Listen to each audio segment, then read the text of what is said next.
Polsha Rossiya bilan mumkin bo'lgan urushga tayyorgarlik ko'rish maqsadida mudofaasini kuchaytirmoqda. Bu haqida Var Infograph xabar berdi. Ma'lum qilinishicha, Polsha mudofaa budjetining so'nggi 2 yil ichida 2022-yilga nisbatan 3 baravar oshgan. Mamlakat raketa va artilleriya tizimlari kabi qurol aslaha xaridlarini ham kuchaytirgan. Varshava harbiy qarama-qarshilikni real ssenariy sifatida ko'rib chiqayotgani ta'kidlanmoqda.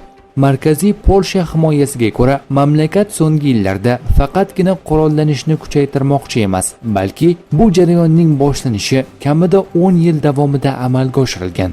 Shu bilan birga, e'tibor faqatgina harbiy texnikani sotib olish va ishlab chiqarishga emas, balki keng qamrovli va tizimli yondashuvga qaratilgan. Shuningdek, bu yil qurolli kuchlar sonini 100 ming nafarga oshirish rejalashtirilgan. Uzoq muddatli maqsad 500 ming. Juda to'g'ri siyosat. Yevropa ittifoqidagi deyarli yagona davlatki, u mavjud tahdidlarga nisbatan tizimli va to'g'ri siyosat olib bormoqda. Haqiqatni ko'rgan holda deya o'z ijtimoiy tarmoqlarida yozgan mamlakat rasmiylaridan biri.